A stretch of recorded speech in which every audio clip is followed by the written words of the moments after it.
January 6, 2026 will be remembered as among the most devastating defeats Russia has experienced in the Pokrovsk direction. And what transpired there is generating shock waves through military analysts globally. The figures are staggering, the tactical ramifications are profound, and the Russian command is scrambling to clarify how their forces got completely demolished in a single day of fighting. This is the account of Ukraine's crushing counteraction that resulted in 84 Russian soldiers eliminated and a complete offensive push shattered. If you stand with Ukraine in their struggle for freedom and sovereignty, hit that subscribe button immediately and smash that like button because it genuinely helps this video reach additional people who support Ukraine's defense against this invasion. Every like propels this content to viewers who need to witness what's actually happening on the ground. The front line erupted on January 6 with an intensity that caught even experienced observers off guard. By 10 p.m. that evening, Ukrainian forces had documented 200 combat engagements since the beginning of the day. But here's where things get completely wild. While fighting raged across nearly the complete line of contact, one direction stood out with catastrophic consequences for the invading forces. The Pokrovsk direction became a killing field for Russian troops. And the specifics of what unfolded there reveal both the desperation of Russian command and the lethal effectiveness of Ukrainian defenders. Russian forces launched an all-out assault in the Pokrovsk direction, attempting to break through Ukrainian defenses 41 separate times in a single day. Think about that for a moment. 41 distinct attempts to penetrate the defensive lines. This wasn't a probing action or a limited offensive. This was a full-scale coordinated push with everything Russia could commit to the sector. They deployed massive resources, rotating fresh units into the meat grinder as each wave was repelled. The Russian command clearly believed they could overwhelm Ukrainian positions through sheer volume of attacks. They were catastrophically mistaken. Ukrainian troops didn't just maintain the line, they transformed the Pokrovsk direction into a graveyard for Russian ambitions. The toll was devastating. 84 occupiers eliminated, with 53 of those being irreversible losses, meaning they were killed outright on the battlefield. But the destruction didn't end with personnel. Ukrainian forces systematically dismantled Russian combat capability in the sector, destroying significant quantities of equipment, drone assets, and multiple command posts. When you eliminate command posts, you're not just destroying infrastructure, you're decapitating the enemy's ability to coordinate attacks, communicate within units, and maintain operational coherence. The broader tactical picture on January 6 reveals the magnitude of Russia's desperation across all fronts. Russian forces conducted 54 airstrikes, dropped 139 guided aerial bombs, and deployed a mind-boggling 4,733 kamikaze drones. They also unleashed 25,552 shelling attacks against Ukrainian positions and populated areas.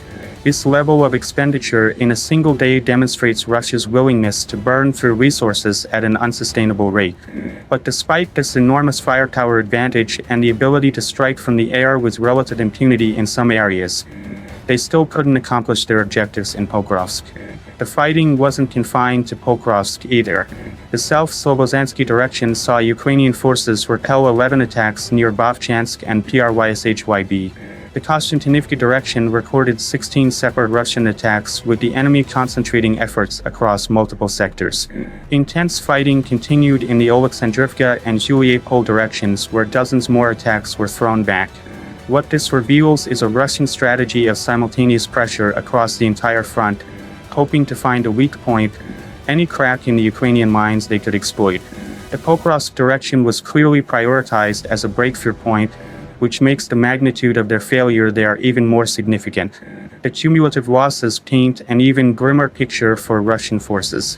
As of January 7th, total Russian casualties since the full-scale invasion began on February 24, 2022 reached 1,214,500 personnel. Just in the 24-hour period ending January 7th, Russia lost 1,040 troops. 3 tanks were destroyed along with 2 armored combat vehicles, 26 artillery systems, and an absolutely staggering 406 drones in a single day. The drone losses alone represent a massive blow to Russia's reconnaissance and strike capabilities. Add to that 122 automotive and fuel trucks destroyed, cutting off supply lines and mobility, and you see a military machine that's hemorrhaging resources faster than it can replace them. These aren't just numbers on a spreadsheet. Each destroyed artillery piece represents lost fire support capability. Each tank destroyed is months of production capacity wasted. Each drone shot down is one less eye in the sky for Russian commanders. And each soldier killed or wounded irreversibly is someone who will never fight again. The cumulative effect is a Russian military that grows weaker by the day while Ukrainian forces grow more experienced, more coordinated, and more lethal. Meanwhile, international support for Ukraine continues to solidify in meaningful ways. France and the United Kingdom have agreed to establish military hubs on Ukrainian territory once a ceasefire comes into force. British Prime Minister Keir Starmer confirmed these facilities are outlined in a Declaration of Intent on Force Deployment and will become operational when British contingent participation in securing a future truce is confirmed. Germany has also announced readiness to deploy military contingents in neighboring NATO countries after any potential ceasefire while continuing political, financial, and military support to Kiev. These aren't just symbolic gestures. They represent concrete commitments to Ukraine's long-term security and defense capability. There's also a fascinating tactical development worth noting. Russia has created dedicated unmanned systems troops, essentially copying a structure Ukraine implemented earlier.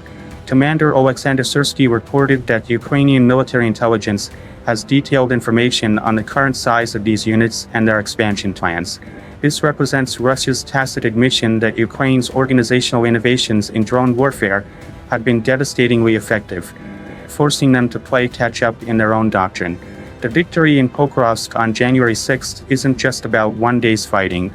It represents the cumulative effect of Ukrainian tactical evolution, international support, and the growing unsustainability of Russia's attrition-based strategy. When an attacking force launches 41 separate assaults in a single direction and achieves nothing except massive casualties and equipment losses, that's not just a tactical defeat. That's a strategic problem that cascades through every level of military planning. Russian commanders now have to explain to their superiors why throwing everything at Pokrovsk resulted in complete failure. They have to justify the casualties to a population increasingly aware of the war's true cost. And they have to figure out how to maintain offensive operations when each push costs more than they can afford to lose. You've been listening to J&J's Military Report, where we analyze the latest in military strategy, global defense, and advanced weaponry. We'll catch you next time.